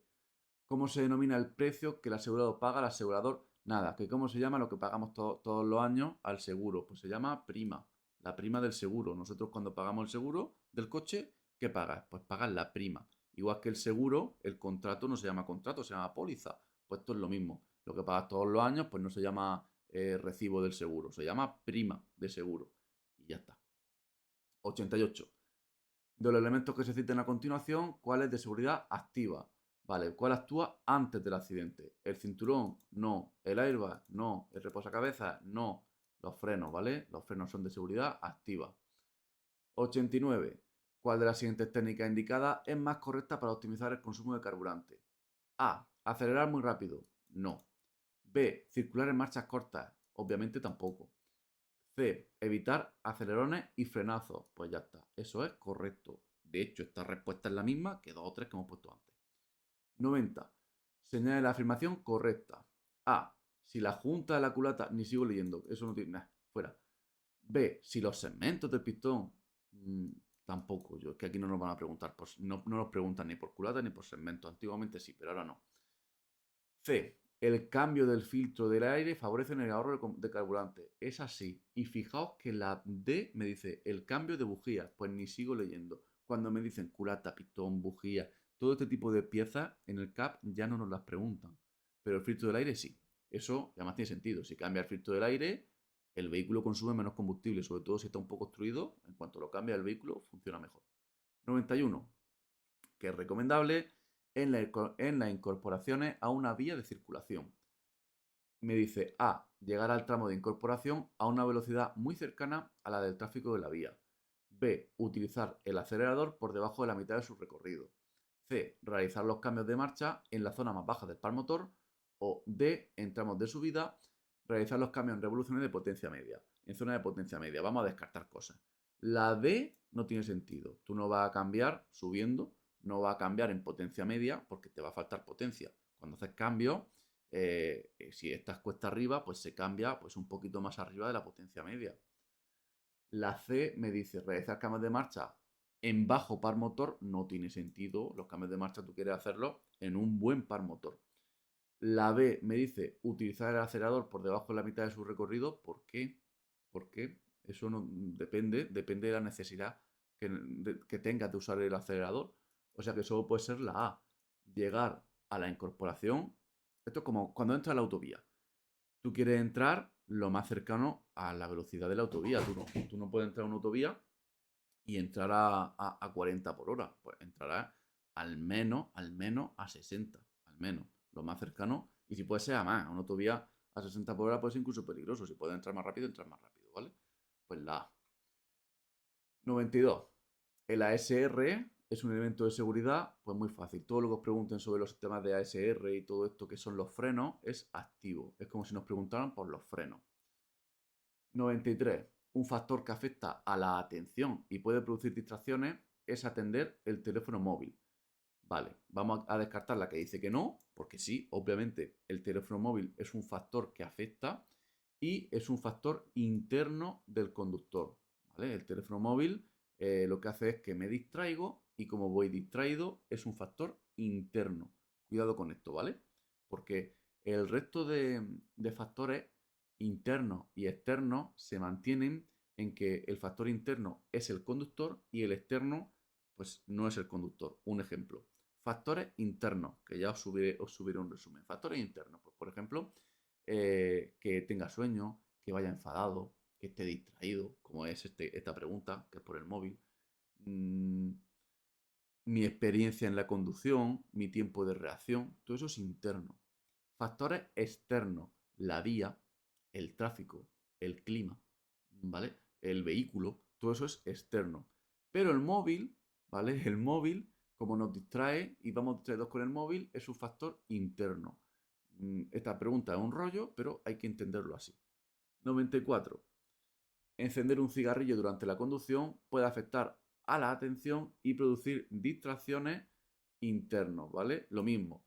El cigarrillo y el móvil son distracciones internas. Es un rollo, pero nos sale en el examen así, pues así lo tenemos que poner. ¿Por qué? Porque cuando yo enciendo el cigarrillo, pues me distraigo encendiendo el cigarrillo.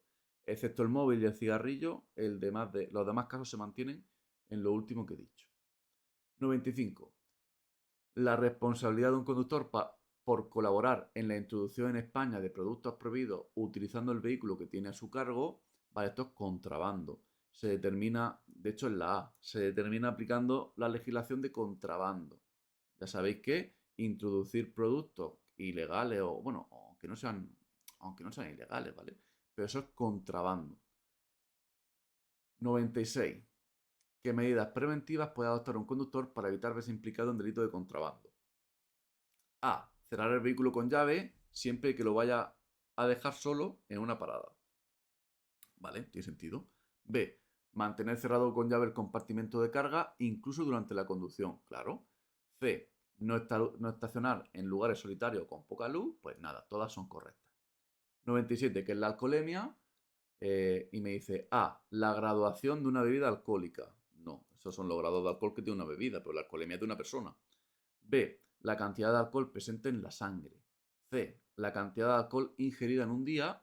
O D. La cantidad de alcohol ingerida en una hora. Pues nada, la alcoholemia, el grado de alcoholemia que tiene una persona en un momento en concreto, es la cantidad de alcohol presente en la sangre de una persona, que ya sabéis que para conductores profesionales el grado de alcohol es 0,15 miligramos por litro expirado, y si es en sangre es 0,30 gramos por litro de sangre.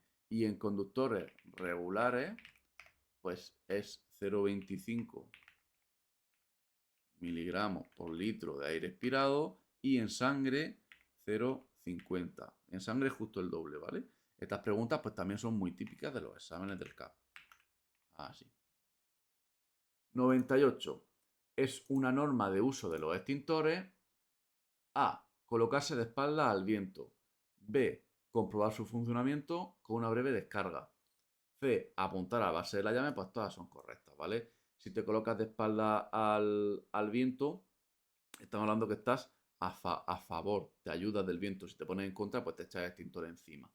Comprobar su funcionamiento con una breve descarga y siempre se apunta a la base de la llama. Todo correcto. 99. Entre los elementos que se revisan en un vehículo se encuentran las luces, los espejos, el cierre de las puertas, todo correcto, pues todo correcto. Y si nos ponen más cosas, pues más cosas. Todo lo que revise en el vehículo, pues prácticamente todo va a estar bien. 100. Salvo excepciones, los conductores de vehículos de transporte de mercancías con una masa máxima autorizada de 7.500 kilos no deben participar en las operaciones de carga y descarga. Correcto. No se debe participar. Y me dice A, en mercancía propiamente dicha, B, en envase, C, en soporte para mercancía, o todas son correctas. Correcto. Estas son todas correctas. Si la carga consiste en mercancía, en envase o en soporte, que son palés o lo que sea, nosotros no intervenimos en la carga, siempre y cuando sea superior a 7.500 kilos del vehículo de MMA. Bueno, y vamos a hacer las preguntas de reserva. 101, que se considera transporte internacional por carretera. Pues nada, en cuanto transporte internacional, en cuanto tu itinerario discurra por un estado extranjero, pues ya es un transporte internacional. 102, si mantienen mal el sistema de lubricación, pues puede aumentar el consumo de carburante. Y la 103, qué tipo de tarjeta identifica al titular o arrendatario de los vehículos, la tarjeta de empresa. Y con esto tenemos el examen de Cataluña del 12 de julio, parece que era, sí, 12 de julio. Un examen en general bastante sencillo. Estos dos últimos exámenes de Cataluña han sido muy buenos. Si os habéis presentado y habéis aprobado, enhorabuena. Y si os presentáis ahora en el examen de Cataluña, que es en septiembre, si no me equivoco, pues mucha suerte, mucho ánimo, que son exámenes muy buenos. Le pongo a este examen una dificultad de un 5,5. Es un examen que, si te parece difícil, pues dale mucha caña, porque este examen no es difícil, ¿eh? Y con esto pues me despido. Espero que te haya servido, que te sea útil. Suscríbete si te estoy ayudando con el CAP y con los permisos. Y nos vemos en el próximo vídeo. Un saludo.